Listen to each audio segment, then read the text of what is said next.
Baiklah, dalam kesempatan ini kami akan mempresentasikan sosialisasi penguatan woman entrepreneur dalam mengembangkan home industri kain tenun di Kabupaten Sumbawa. Industri kerajinan tangan termasuk satu di antara 14 sektor industri kreatif yang memberikan kontribusi dominan dalam perekonomian, baik dalam nilai tambah tenaga kerja, jumlah perusahaan, ekspor impor dengan keunggulan kreativitas, dan nilai seni serta nilai budaya yang dimiliki oleh masyarakat. Hal ini sangat berpeluang untuk dapat mengembangkan industri kerajinan secara maksimal dan secara langsung dapat memberikan kesejahteraan kepada masyarakat. Kain tenun tradisional Sumbawa yang dalam bahasa Sumbawa ini dinamakan kerisesek. Kain tenun yang dibuat dengan menggunakan alat tenun tradisional juga dinamakan tani yang dikerjakan secara manual tanpa menggunakan bantuan mesin modern. Peluang ini dapat berkontribusi terhadap penguatan ekonomi lokal serta dapat berkontribusi pada peningkatan kesejahteraan masyarakat di Kabupaten Sumbawa. Namun demikian, di tengah mewabahnya COVID-19 terdampak signifikan terhadap menurunnya perkembangan usaha dan perekonomian termasuk berdampak pada industri kecil seperti home industry yang ada di Kabupaten Sumbawa. Persoalan pengembangan usaha ekonomi pada home industri kain tenun di Kabupaten Sumbawa ini tidak terlepas atau tidak hanya terbentur pada kebutuhan modal, tetapi juga terbatas pada sumber daya untuk meningkatkan kualitas produksi dan jaringan pemasaran produk yang banyak bergantung pada pengusaha besar atau pengepul produk. Terlebih lagi di masa pandemi COVID-19 terjadi penurunan daya beli masyarakat. Hal ini sangat berdampak pada pendapatan home industri kain tenun.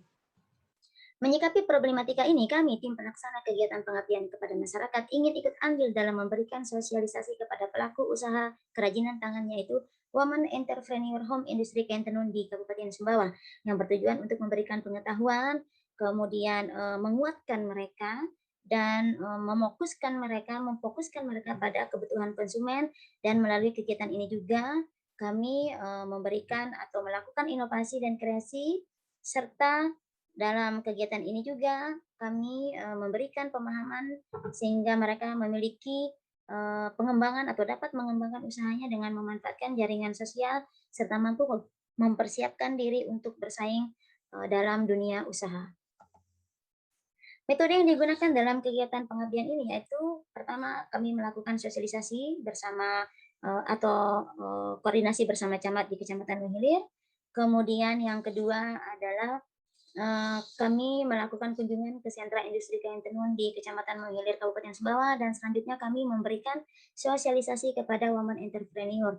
Dalam hal ini melibatkan 50 penenun sebagai perwakilan dari 300 penenun yang tergabung dalam Asosiasi Penenun di Kabupaten Sumbawa.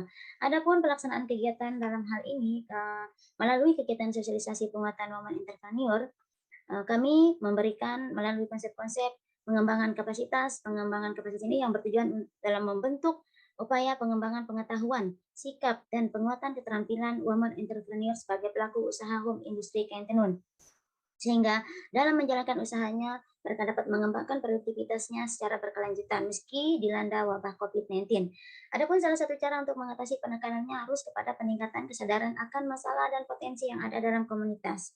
Dalam sosialisasi ini juga kami memberikan pemahaman bahwa untuk tetap bertahan di tengah pandemi COVID-19, yang terpenting adalah memahami serta menumbuhkan sikap kemandirian dan kebersamaan guna pengembangan usaha berbasis potensi daerah dan berorientasi pada pasar. Kami juga memberikan penguatan kepada woman entrepreneur home industri kain tenun dalam menghadapi gejolak ekonomi di masa pandemi COVID-19 harus tetap optimis dan berani keluar dari rasa takut. Dan kami juga menanamkan penguatan bahwa seorang wirausahawan tidak mengenal tingkat pendidikan, namun seorang usahawan adalah seorang yang berani mengambil risiko dan selalu siap akan kemungkinan terburuk yang akan terjadi. Selanjutnya, kami juga memberikan pemahaman serta penguatan kepada woman entrepreneur sebagai pelaku usaha agar tetap berproduksi meski dilanda COVID-19, sehingga dalam meningkatkan output atau produk mereka harus memiliki prinsip kewirausahaan untuk membangun relasi dan network dengan sesama wirausahaan atau UMKM lainnya, sehingga melalui proses pembelajaran dan pengetahuan tentang kewirausahaan atau entrepreneur ini dapat dikembangkan. Dengan adanya network juga dapat menciptakan peluang dalam mengembangkan dan mencapai usaha yang baik. Sehingga rasa puas yang dimiliki atau rasa nyaman yang dimiliki pada saat ini tidak menjadikan mereka menurun rasa semangat dan optimalisasi mereka dalam mengembangkan usahanya. Namun demikian, mereka tetap menanamkan dan serta menguatkan prinsip berwirausaha itu menjadi hal yang sangat terpenting untuk membangun jiwa kreativitas dan inovatif sehingga dapat menghasilkan produktivitas yang dapat bernilai ekonomi yang tinggi. Demikian, terima kasih.